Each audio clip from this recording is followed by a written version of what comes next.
Baik, salam sejahtera bagi kita semuanya.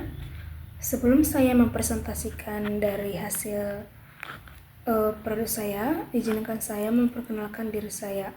Baik, nama saya Cindy Natasha Malau dengan NIM C0B023029 dari Prodi Manajemen Pemasaran.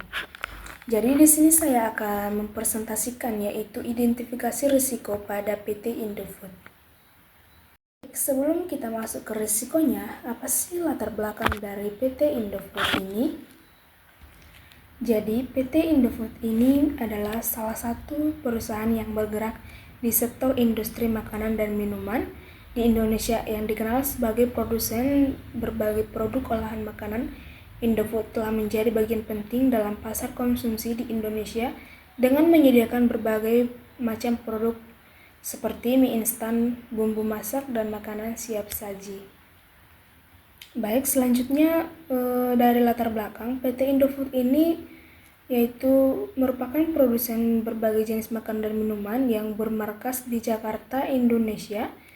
Perusahaan ini didirikan pada tanggal 14 Agustus 1990 oleh Soedono Salim dengan nama PT Panganjaya Inti Kusuma yang pada tanggal 5 Februari 1994 menjadi Indofood sukses makmur. Selanjutnya yaitu risiko pasar.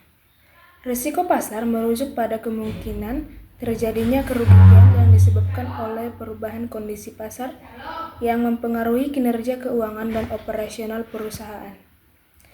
Dari risiko pasar ini terbagi menjadi 3. Yang pertama yaitu perubahan harga produk atau bahan baku yang mendasar bisa mempengaruhi margin keuntungan perusahaan.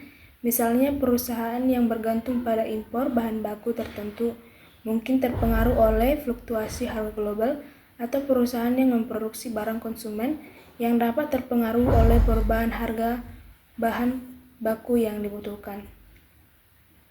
Lalu selanjutnya yang kedua yaitu permintaan pasar atau perubahan dalam permintaan produk atau layanan perusahaan. Hal ini bisa disebabkan oleh perubahan informasi konsumen, kebiasaan makan, atau perubahan daya beli masyarakat. Di Indonesia, faktor sosial, ekonomi, atau budaya sangat mempengaruhi pola konsumsi.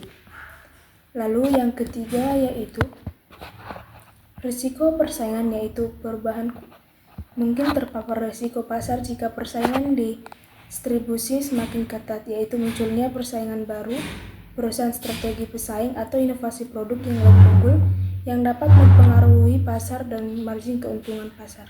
Selanjutnya ada risiko operasional. Jadi risiko operasional ini saya buat menjadi 4. Yang pertama yaitu risiko proses bisnis. Merupakan risiko yang timbul akibat kegagalan dalam proses operasional yang ada, seperti kesalahan dalam proses produksi, distribusi, atau layanan yang mempengaruhi kualitas produk tersebut atau layanan. Lalu yang kedua ada risiko sistem dan teknologi. Merupakan risiko terkait dengan kegagalan sistem, informasi, gangguan teknologi, atau kerusakan pada infrastruktur IT yang mendukung operasional perusahaan.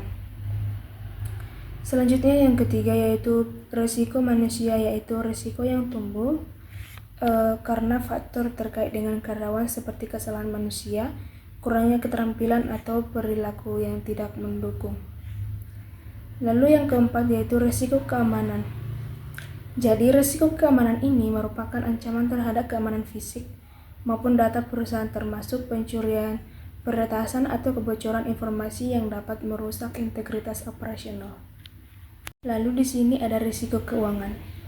Jadi, adapun risiko keuangan dari PT Indofood ini, Indofood dapat mencakup berbagai faktor yang mempengaruhi stabilitas dan kinerja keuangan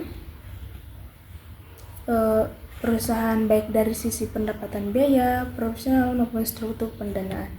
Jadi, risiko keuangan ini saya buat menjadi 2. Yang pertama ada risiko harga komoditas, yang dimana harga komoditas ini disesuaikan oleh harga bahan baku yang dibeli oleh perusahaan.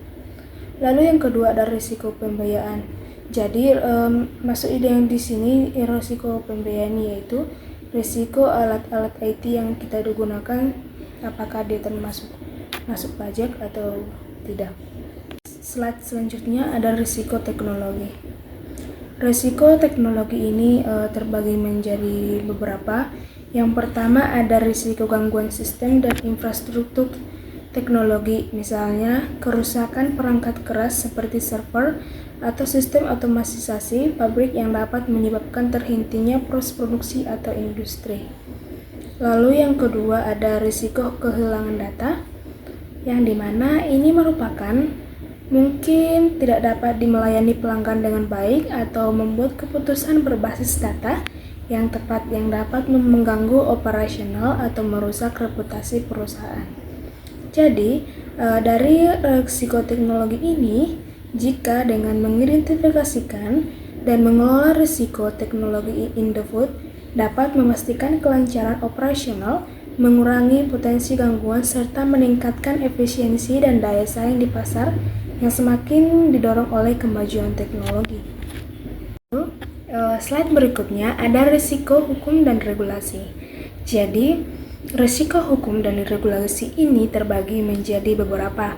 Yang pertama ada perubahan pajak dan tarif. Jadi, perubahan pajak dan tarif ini terjadi jika pemerintah Indonesia meningkatkan pajak atas produk-produk tertentu seperti mie instan atau makanan olahan lainnya, maka otomatis PT Indofood akan menghadapi kenaikan biaya produksi yang dapat mempengaruhi harga jual dan daya saing produk pasar. Lalu yang kedua yaitu risiko hukum terkait hak kekayaan intelektual, yang dimana ini terjadi jika produk atau merek dagang Indofood ditiru oleh pesaing atau pihak ketiga dan perusahaan gagal melindungi hak patennya atau tidak menegakkan hak kekayaan intelektualnya melalui proses hukum. Perusahaan bisa hilang dengan keunggulan kompetitif atau terpaksa mengeluarkan biaya yang sangat besar untuk menyelesaikan sengketa hukum. Baiklah, sekian dari hasil presentasi saya dari analisis risiko dari PT Indofood. Jika ada kesalahan data atau kesalahan kata, saya memohon maaf. Atas waktunya saya mengucapkan terima kasih.